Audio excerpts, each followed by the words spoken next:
I never expected that my usual order of a grande blonde roast with oat milk would be the beginning of something that would stir more than caffeine through my veins. The first time I saw him through the drive-thru window, I forgot to breathe, forgot my own name, and probably forgot how to blink. His apron was slightly askew, his smile a little shy, and when he handed me my coffee, our fingers brushed, and that tiny contact felt warmer than the cup he gave me. I drove off that day with my heart thudding harder than it should have, unsure why a stranger's eyes left such an impression. My name is Darren, 31, marketing analyst, forever caught between spreadsheets and lukewarm break-room coffee. Every morning, without fail, I stopped by the same Starbucks drive-thru at the edge of town before work, not for the thrill of a barista's smile, but because their coffee was the one reliable joy I had before the day swallowed me whole.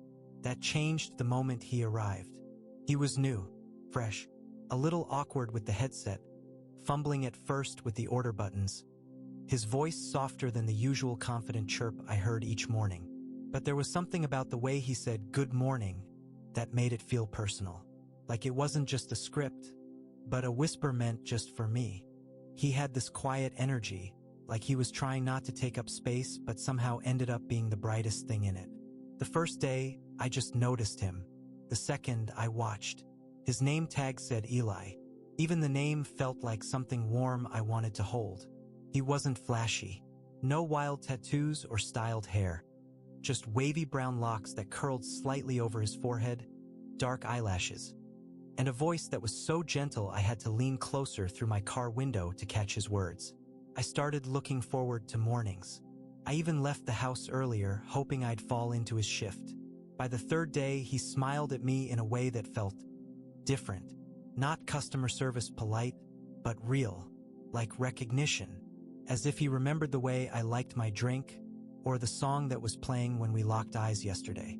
Our interactions grew longer by seconds, but they felt like chapters.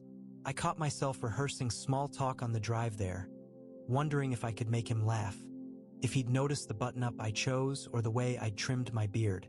I was careful not to stare too long, not to say anything that would make him uncomfortable, but I couldn't help the way my chest warmed when his voice came through the speaker before I even saw his face. That Friday morning, something changed. I pulled up to the speaker, ordered the usual, and his voice came through, quieter than normal but more direct. "Hey, Darren, right? Hang on. I'll see you at the window." He remembered my name. That shouldn't have meant so much. But it did. When I pulled forward, he leaned out the window, both hands cradling the coffee, and gave it to me like it was something sacred. "Extra hot today," he said with a soft grin. "Just how you like it." Our eyes held. His fingers lingered over mine, and I knew in that suspended second that something was brewing between us, and it wasn't just espresso. The weekend crawled by like honey in winter, slow and sticky with anticipation. My thoughts looping back to Eli and the way he'd said my name like it belonged to him. I caught myself daydreaming in the shower, wondering how his fingers would feel if they lingered longer, how his voice would sound if he said more than just my order. By Sunday night, I was standing in front of my closet, picking a shirt like I was dressing for a date instead of a coffee run. Monday morning, I arrived 5 minutes earlier than usual, nerves and caffeine already fighting for space in my bloodstream. I pulled into the drive-thru with the windows half down, heart pounding, palms damp around the steering wheel. The voice that came through the speaker wasn't his. Disappointment hit me harder than it should have, but I smiled politely, gave my order, and pulled ahead. He wasn't at the window either. Tuesday I came again, hoping. He was there, but not at the speaker. I caught sight of him through the drive-thru glass, restocking napkins near the bar, lips pressed in a half-smile as if lost in thought. When I reached the window, he glanced over and our eyes met again. Something shifted in his expression. Recognition, warmth, maybe even relief. A second later, he appeared beside the window barista, gently nudging them aside. "Hey," he said softly, stepping into my world again. "Hey yourself," I replied, and the way his cheeks flushed made my stomach flutter. He handed me the coffee, but his hand didn't pull away immediately this time. Our fingers touched, longer now. Intentional. I saw you yesterday, he said, eyes flicking down to my hands then back up. I was on bar, not window. I noticed, I murmured, a smile curling in spite of myself. He leaned forward slightly, just enough to lower his voice. If you ever wanted to grab a drink that wasn't coffee, off shift, I'd be into that. My heart kicked up, breath caught halfway in my chest, and I nodded before I could speak. I'd like that. A lot. He smiled like I'd handed him the sunrise. Cool. I'm off Thursday. And that was how it started. Not with fireworks or sweeping declarations, but with warmth shared over steamed milk and two people holding onto something unspoken at first. Hey, thanks for watching until this point. Please leave a comment if you're enjoying the video. It really helps us grow the channel and reach more people. And hey, thank you very much. Let's get back to story. Thursday came with storm clouds and a soft rain that misted the windshield as I parked near the far corner of the Starbucks lot. I waited, fingers drumming on the steering wheel, eyes glued to the door. When Eli stepped out, umbrella in one hand, jacket slung over the other, my breath hitched. He slid into the passenger seat, raindrops speckling his cheeks and eyelashes. The air inside my car shifted, thickened with nervous energy, something intimate lingering between us that neither of us dared to name yet. I can't believe you came, he said, voice soft, fingertips brushing his damp hair back. I couldn't wait, I answered honestly. There was a pause. A glance. A silence so loud I could feel it pressing against my chest. And then, like gravity, we moved at once, leaning closer, mouths brushing in a kiss that tasted like curiosity, hesitation, and finally, yes. His lips were soft, tentative at first, as if testing the waters, but when I slid my hand against the side of his neck and drew him in, he melted into me. The kiss deepened. His hand rested on my thigh, fingers flexing like he didn't know where to place them but didn't want to let go. The windows fogged quickly, the outside world slipping away. The kiss turned slow, unhurried, like we had all night even though we didn't. It wasn't about rushing. It was about learning. Feeling. His nose brushed mine as we pulled apart slightly, breaths mingling in the humid air, eyes searching each other's faces for permission to continue. I've been wanting to do that since the first day, I whispered, thumb-stroking his jaw.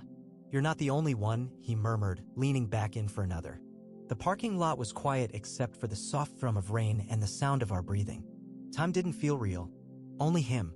By the time the rain stopped, the windows of my car were completely fogged up, our breath and bodies having warmed the air far beyond the forecast. Eli leaned back in his seat, lips pink and slightly swollen from our kisses, eyes glassy with that soft, dazed look you only see in the rare moments when someone feels safe enough to be seen. His fingers played with the cuff of my jacket, tracing the seam absently as we sat in silence, comfortable now, suspended in that delicate space where affection turns into something more. I don't usually do this, he said quietly, his voice somewhere between a whisper and a confession. I turned to face him fully, letting my hand drift to the space between us, curling over his. Me neither. But something about you. He met my gaze and gave a shy smile. You're not just a customer anymore. No, I said softly, leaning in, pressing a slow kiss to his temple. You're not just a barista either. He chuckled under his breath, then tilted his face to me again. We kissed slower this time. Deeper. Less rushed. My fingers threaded through his hair as his hand found its way to my chest, resting there like he needed to feel the rhythm of my heart just to believe it was real. Each touch between us was careful but curious, his hand eventually sliding over my shoulder, down my arm, drawing lines that made my skin spark. My own fingers traced the inside of his thigh, where his jeans were still damp from the walk across the lot, and I felt him shiver, not from the cold, but from the contact. We didn't say much. We didn't need to. The silence was filled with soft gasps, trembling fingers, the sound of lips parting and rejoining. His jacket slipped off at some point, and I helped him out of it, my palms grazing his back in slow, firm motions that made his breath catch in his throat. I've thought about this, he whispered, barely audible, mouth brushing my neck. Every day since that first time I handed you your drink. I've thought about it every night, I murmured against his ear, feeling the way he pressed closer.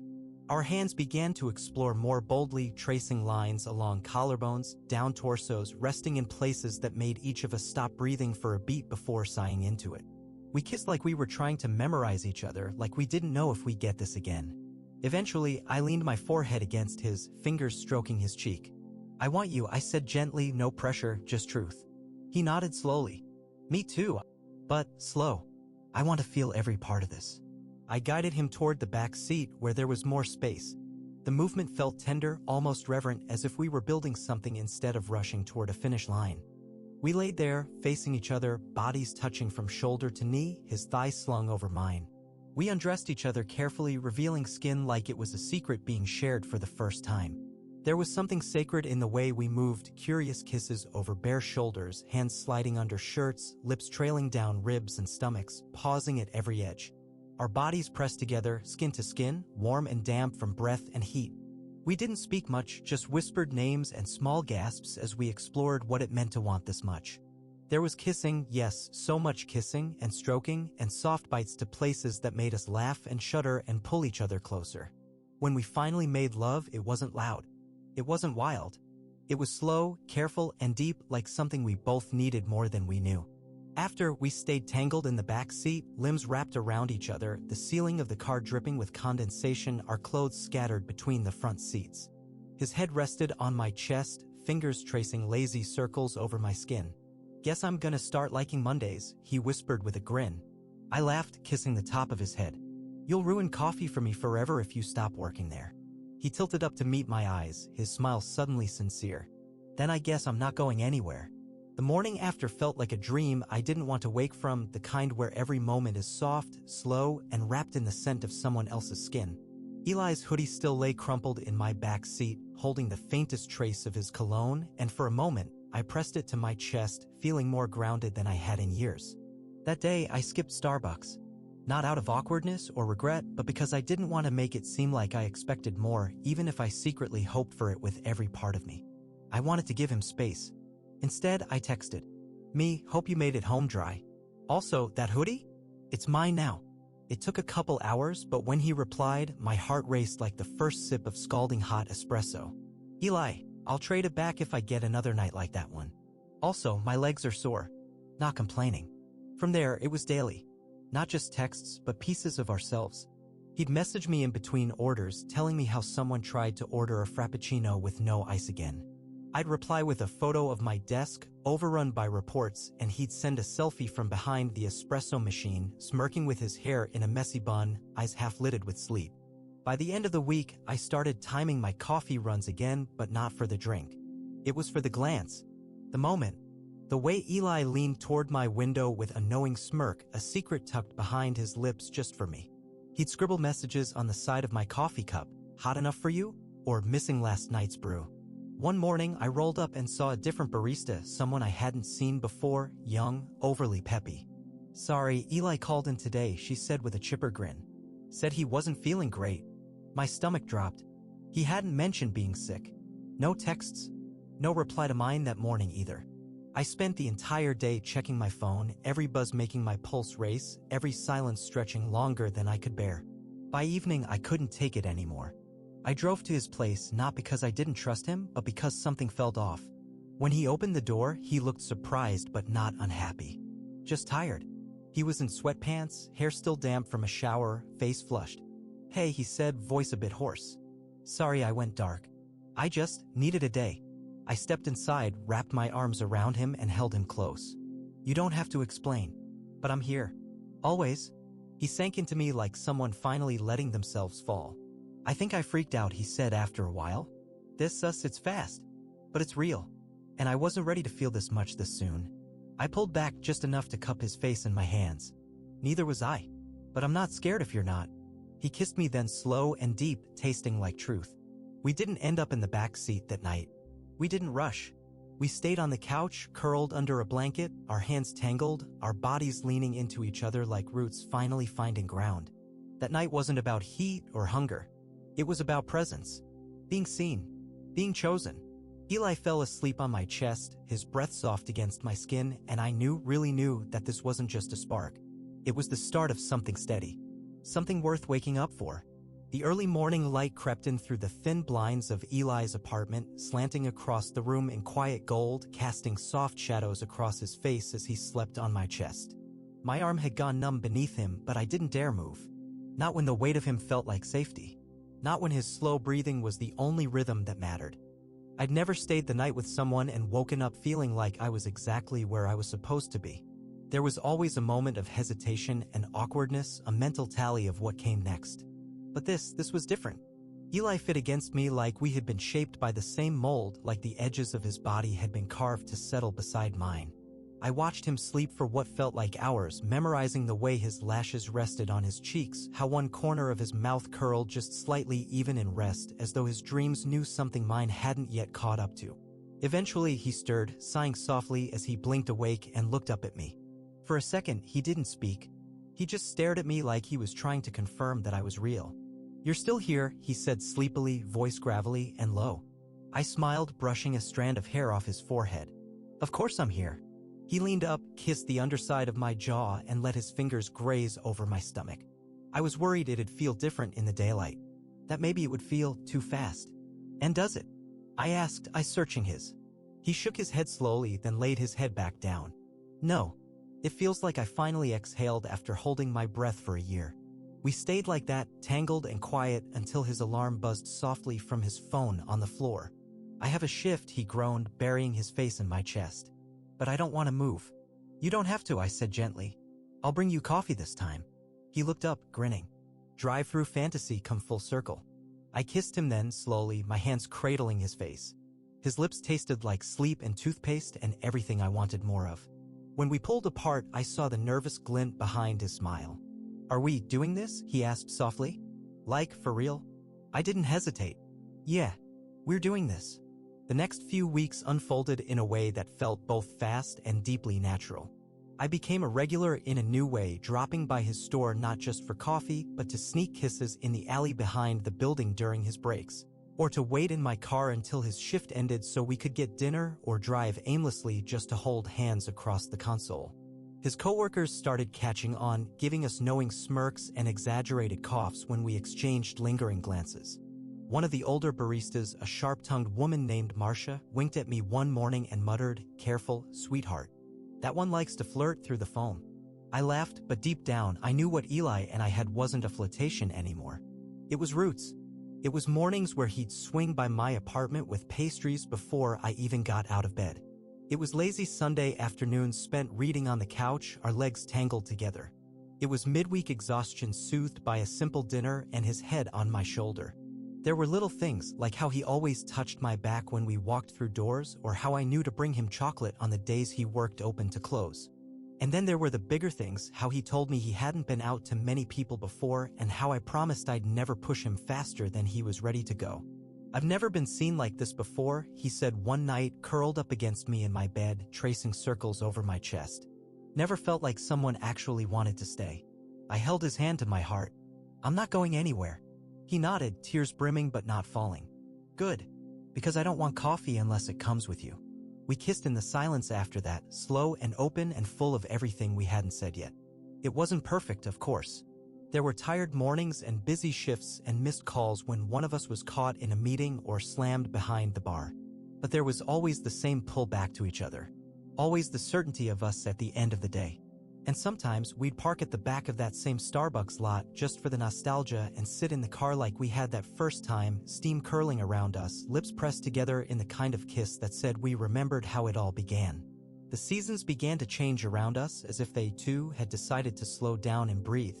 The Starbucks where we met started serving pumpkin spice again, and I caught Eli once, scribbling a tiny heart next to my name on the side of my cup while Marcia laughed behind him. We still had our rituals, morning coffees, backseat kisses, quiet evenings with tangled limbs, but the thing that grew between us now had weight, rhythm, and roots we could lean on. We weren't rushing anymore. We didn't need to. It was late November when he invited me to meet his sister, the first family member he'd come out to other than a few trusted friends. We drove 3 hours north, my hand resting on his knee the whole way, his thumb tracing lazy lines over my knuckles every time he grew quiet. That night, after dinner, his sister pulled me aside with a curious smile and said, "I haven't seen him like this in years. You make him softer." I wanted to tell her he made me softer too. Eli had this way of making the world gentler, like life didn't have to be so sharp, so fast. With him, everything slowed down to a steady, golden simmer. Like warm coffee in cold hands. Like laughter under soft blankets. like late-night confessions whispered in the dark between kisses and promises. We moved in together in the spring into a small apartment above a bakery that smelled like cinnamon every morning. Eli transferred to a new Starbucks closer to our place, and I'd still visit him sometimes, sneaking kisses over the counter when no one was watching. He teased me for being sappy, but I knew he loved it when I showed up unannounced, especially when I brought flowers or his favorite chocolate scone. And sometimes on the really special mornings I'd order my coffee, pull up to the window, and there he'd be, leaning out with that same smirk he gave me all those months ago. "You want it hot?" he'd ask, eyes twinkling. I'd grin, reaching for his hand instead of the drink. Always. He'd pass me the cup anyway, but linger just a second too long, letting our fingers brush, letting memory flicker between us. We still talked about that first kiss. That back seat. That night when the windows fogged and everything changed. He kept the hoodie I stole that night, though by now it was threadbare from use, and I still kept the very first cup he wrote on, tucked in a shoebox in the closet like a souvenir from the start of something real. Some nights, we'd climb into that same car, parked behind the building just for the memory, music playing low, city lights humming around us, and we'd kiss like we were 19 again, like it was all new, but somehow better now because we knew it would last. Love didn't come in a grand gesture. It came in extra shots, name tags, early mornings, and quiet glances. It came in hot coffee and slow kisses and the way his hand always found mine, no matter where we were. And every time someone asked how we met, I'd smile and say, "He was my barista." And he asked if I wanted it hot. I always said yes.